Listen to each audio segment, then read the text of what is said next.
The Final Hours of Jeffrey Epstein, Uncovered Truths. The summer of 2019 marked a seismic shift in the public consciousness as the chilling news of financier and convicted sex offender Jeffrey Epstein's death rippled through the collective psyche. The world was thrust into a state of disbelief, grappling with the abrupt end of a man entangled in a web of dark secrets and sordid allegations. As we delve into the intricate tapestry of events leading to that fateful moment, we find ourselves on a quest to unearth the concealed truths that linger within the shadows of the Metropolitan Correctional Center's walls. Today, join us on a profound exploration into the final hours of Jeffrey Epstein's life, an exploration that transcends mere reporting and enters the realm of uncovering the obscured, seeking answers to questions that echo through the corridors of justice and beyond. In the pursuit of truth, we unravel a narrative that extends far beyond the headlines, delving deep into the heart of a mystery that has left the world both intrigued and disturbed. The arrest and first suicide attempt. July 6, 2019 marked the beginning of a seismic shift in the trajectory of Jeffrey Epstein's life. Arrested on federal charges for allegedly orchestrating a sex trafficking enterprise, Epstein's world crumbled beneath the weight of mounting accusations and public scrutiny. 2 days later, on July 8th,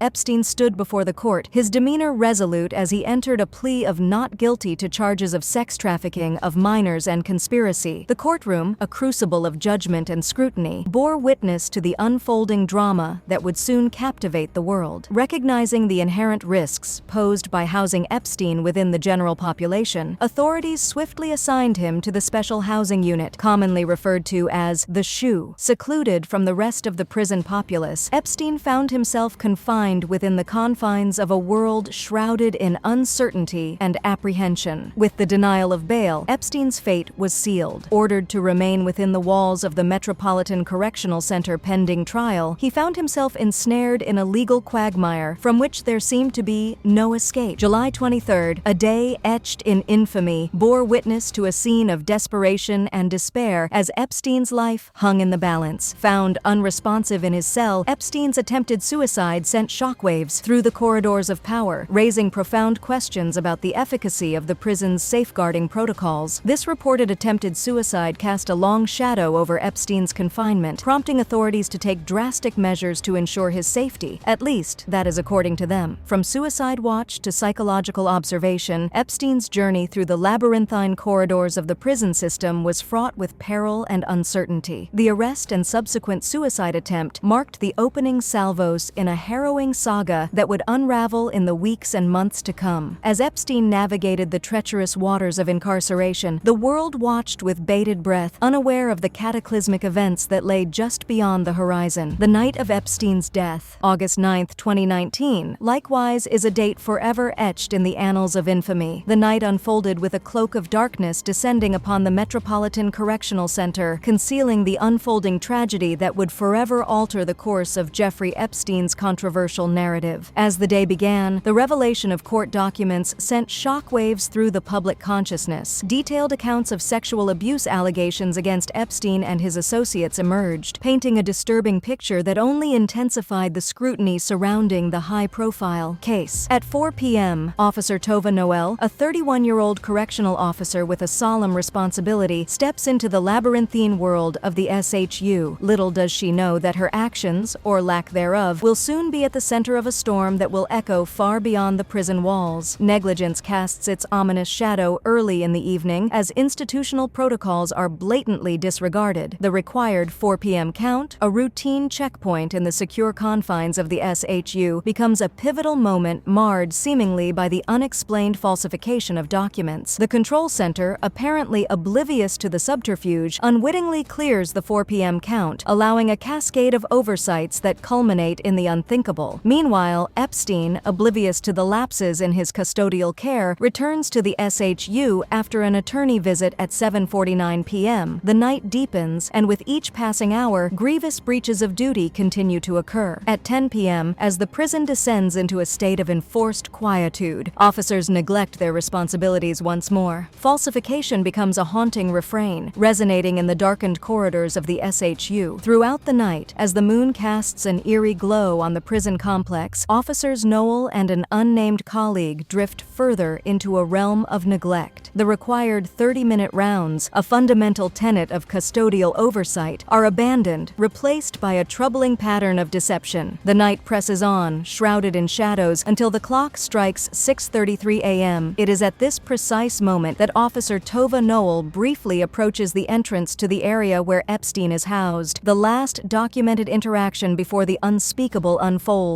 Lapses in protocol and falsification. The tapestry of negligence and deception that began on the night of August 9th continued to unravel as Officers Tova Noel and her unnamed colleagues systematically neglected their duties within the confines of the Special Housing Unit. The labyrinthine corridors of the Metropolitan Correctional Center bore witness to a series of egregious lapses in protocol that would ultimately lead to a tragic outcome. The indictment paints a stark picture of systemic failures, a web of negligence that ensnared not only the custodial officers but also the very fabric of the institution tasked with safeguarding its inhabitants. At the core of the breakdown in custodial care were the routine institutional counts, designed as crucial checkpoints to ensure the well-being of inmates. Yet, Officer Noel and her colleagues, entrusted with this solemn duty, repeatedly failed to carry out these counts. Count slips, signed and submitted as if diligently performed, now stand as damning evidence of their disregard for the basic tenets of prison protocol. The control center, a linchpin in the oversight machinery, unwittingly cleared these falsified counts. The very heart of the prison's surveillance and accountability mechanism became unwittingly complicit, allowing a facade of normalcy to persist while Epstein's safety hung in the balance. As the night unfolded, Officer Noel and her colleagues neglected the mandated 30-minute rounds, a fundamental aspect of ensuring the safety and well-being of inmates. The indictment reveals a staggering number of falsified entries depicting a harrowing image of officers seated at their desk, immersed in unrelated activities, while the well-being of those under their watch took a back seat. The very individuals entrusted with the solemn responsibility of safeguarding inmates were instead engrossed in activities wholly unrelated to their duties. Officer Noel's internet searches for furniture sales and benefit websites, juxtaposed with Officer Thomas's search for motorcycle sales and sports news, lay bare a startling lack of commitment to the solemn and vital responsibilities that had been entrusted to them. The night culminated in a surreal prelude to the morning of August 10th. As breakfast carts rolled into the Special Housing Unit, Officer Noel and her colleagues were seemingly oblivious to the tragedy that lurked within the shadows. At 6:33 a.m., an alarm pierced the silence of the issue. The stark reality revealed Epstein, alone in his cell, life hanging by a thread. The indictment paints a chilling scene as Officer Noel, in a moment of horrifying acknowledgement, confesses to the supervisor Epstein hung himself. The admission of failure, a damning testament to the myriad lapses in protocol that paved the way for this tragic end. Officer misconduct, a closer look. Beyond the systemic failures that marred the custodial landscape on that fateful night, our attention turns to the individuals at the epicenter of this tragic tale. Officer Tova Noel and her colleague, Officer Michael Thomas. Tova Noel, a 31-year-old correctional officer with a significant tenure since 2016, found herself at the forefront of the lapses in institutional protocol. How did an officer with years of experience succumb to such egregious negligence? Officer Noel's pivotal role in the initial lapses,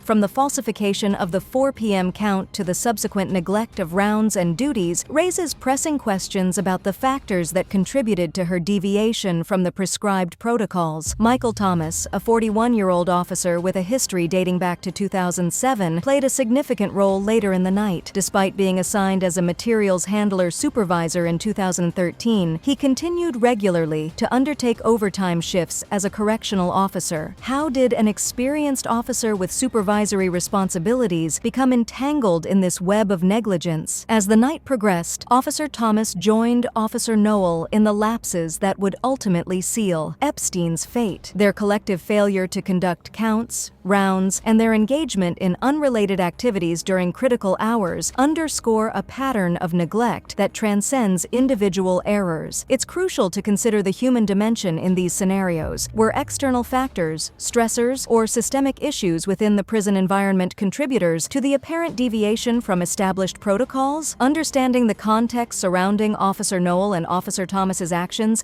is integral to comprehending the depth of the misconduct that transpired that night. As the legal proceedings unfold, Officer Noel and Officer Thomas find themselves at the intersection of accountability and justice. Their pleas of not guilty stand as initial responses to the charges of conspiracy and filing false documents. The courtroom becomes the stage for a closer examination of their roles in the events leading to Jeffrey Epstein's untimely death. The scrutiny on Officer Noel and Officer Thomas extends beyond their personal actions, becoming a catalyst for re-evaluating the systems that failed to prevent Epstein's demise. Their roles, now dissected in the public eye, underscore the importance of a broader dialogue on accountability within correctional facilities, the aftermath and legal consequences. The dawn of August 10th marked not only the tragic demise of Jeffrey Epstein, but also the beginning of a legal saga that would scrutinize the actions of those entrusted with his care. As the world grappled with the shockwaves of his death, Officer Tova Noel and Officer Michael Thomas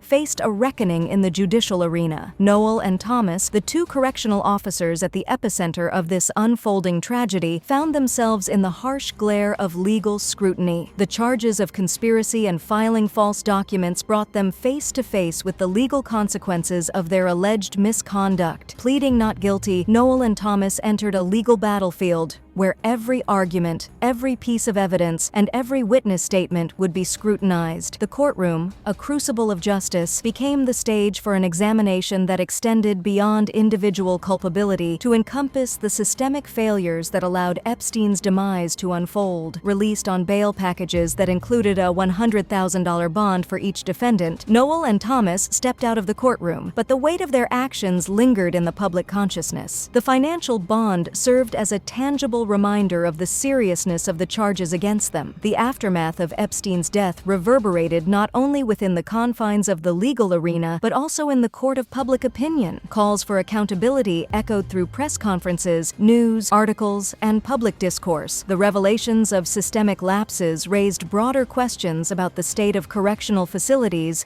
and the urgent need for reform. As the legal proceedings unfolded, the spotlight shifted from individual accountability to a broader conversation about the state of correctional systems. Were Noel and Thomas symptomatic of a larger problem, or were they isolated cases in an otherwise robust system? The aftermath of Epstein's death became a catalyst for introspection and reform. Legal experts weighed in, analyzing the potential precedents set by this case. The outcomes would not only determine the fate of Noel and Thomas, but could also influence the trajectory of correctional practices and oversight in the years to come. The final hours of Jeffrey Epstein's life reveal a disturbing narrative of neglect, incompetence, and possible misconduct within the prison walls. As the legal proceedings unfold, the world awaits answers and accountability for the lapses that allowed a high-profile inmate to meet a tragic end. This case serves as a stark reminder of the importance of transparency, accountability, and reform within the criminal justice system. The truth surrounding Jeffrey Epstein's death may never fully emerge, but one thing remains clear: the events of that fateful night demand a thorough examination of our prison systems and the individuals tasked with safeguarding those in their care.